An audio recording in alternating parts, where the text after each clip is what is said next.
Istanbul est la plus grande ville de Turquie, cœur de la vie économique et culturelle turque. Son port est le plus important du pays et elle abrite plus de 12 millions d'habitants. Les historiens racontent que la ville fut fondée par Byzas, un aventurier qui arriva par bateau au 7e siècle avant Jésus-Christ. Il s'y établit et baptisa le village du nom de Byzance. Byzance jouissait d'une position idéale sur le Bosphore, le vaste détroit reliant la mer Noire à la mer de Marmara et à la mer Égée. Un siècle plus tard, l'empereur romain Constantin Ier fit de Byzance sa nouvelle capitale impériale. Il ordonna à ses architectes de construire une grande cité avec de larges avenues, des jardins publics spacieux et de grands palais. Elle fut consacrée la Nouvelle Rome en 330 après Jésus-Christ et baptisée Constantinople en son honneur. Sa nouvelle capitale devint le berceau de cette croyance qui se répandait rapidement. 2 siècles plus tard, en 537 après Jésus-Christ, l'empereur Justinien le Grand inaugura son plus grand projet de construction, la basilique Sainte-Sophie ou Hagia Sophia. Érigée sur une colline surplombant le Bosphore, à l'emplacement exact où se dressait auparavant le temple païen de Byzance, l'immense église était considérée comme l'édifice le plus imposant et le plus somptueux au monde à cette époque. L'église byzantine Saint-Sauveur de Chora, construite au XIe siècle, est très différente. Une petite église magnifiquement décorée qui fut construite comme un centre monastique. Située près des énormes murs d'enceinte de la cité, elle recèle les plus belles mosaïques byzantines de la région. Les fresques de la chapelle Paraclésion sont le reflet d'un nouveau mouvement de l'art byzantin, rappelant celui de la Renaissance en Italie. L'église est maintenant transformée en mosquée. Près d'Hagia Sophia se trouvait l'hippodrome, lieu dédié aux distractions publiques, tournois, courses de chars et grands événements. Le long de sa ligne de division centrale subsistent des ruines du passé.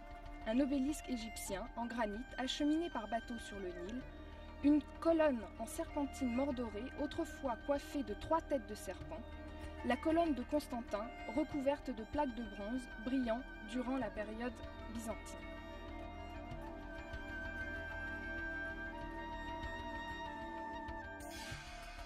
Les armées du sultan Mehmed II conquirent la cité impériale en 1453, mettant un terme à l'Empire byzantin.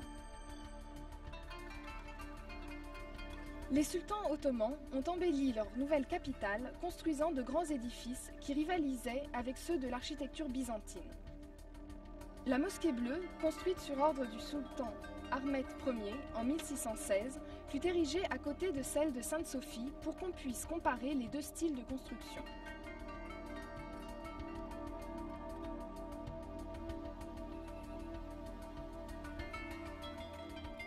Le sultan dota sa grande mosquée impériale d'autres constructions pour le peuple.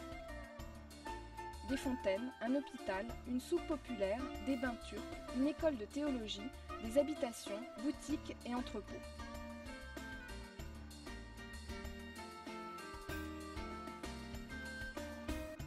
Le palais Topkapi, connu des Européens sous le nom était la résidence de la famille impériale et le siège du gouvernement. Construit entre 1465 et 1478, il a été agrandi et modifié des douzaines de fois au cours des 4 siècles suivants. C'est un lieu magnifique et agréable à vivre avec des jardins, pavillons et suites royales somptueuses. Les toitures sont presque toutes en tuiles décoratives turques d'une valeur inestimable. Le harem impérial est l'endroit le plus populaire de Topkapi, lieu légendaire de luxe, de romance et d'intrigue. Mozart s'en est inspiré pour écrire son célèbre opéra « L'enlèvement au sérail », et nombre d'artistes ont laissé leur imagination vagabonder dans ce lieu riche en rebondissements.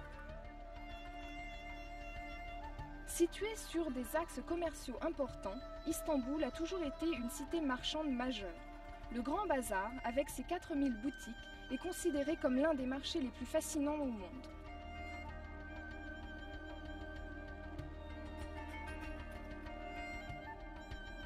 C'est une vraie petite ville. Non loin de là, sur la Corne d'Or, on trouve le marché égyptien ou marché aux épices, réputé à l'époque ottomane pour ses épices exotiques et plantes aromatiques utilisées en cuisine ou dans la médecine traditionnelle. Couronnant une colline surplombant la ville, la Souleymaniye ou mosquée du sultan Soliman le Magnifique est la plus grande des mosquées impériales turques. Érigé à la gloire du plus grand des sultans de l'Empire, c'est le chef-d'œuvre de Mimar Sinan, le plus grand architecte turc. Les environs d'Istanbul regorgent d'endroits fascinants que vous pouvez visiter sur une journée. Embarquez sur l'un des bateaux rapides effectuant les traversées sur la mer de Marmara pour visiter Iznik, connu sous le nom de Nicée dans l'Antiquité. S'étendant sur les bords d'un vaste lac entouré de champs fertiles et de vergers ployant sous le poids des fruits, Iznik est réputée de nos jours pour son agriculture, mais elle est aussi chargée d'histoire romanesque. Dans l'Antiquité, Nicée était une importante cité politique, culturelle et commerciale, protégée par des saintes encore visibles de nos jours. L'Église chrétienne y a tenu 2 importants conciles œcuméniques. Lors du premier concile de Nicée, qui s'est tenu en l'an 325 dans la basilique Sainte-Sophie, les théologiens ont jeté les bases de l'adoption de la foi nicéenne.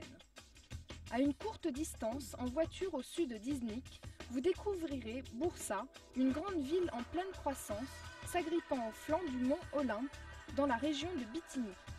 Bursa existait déjà depuis longtemps, lorsqu'en 1326, les sultans ottomans l'élirent capitale de leur empire en pleine expansion. Ils embellirent leur nouvelle capitale de magnifiques édifices publics, dont l'Ulu Jami ou Grande Mosquée. Datant de 1396, c'est la plus ancienne mosquée ottomane, encore visible de nos jours. La mosquée verte fut érigée un quart de siècle plus tard.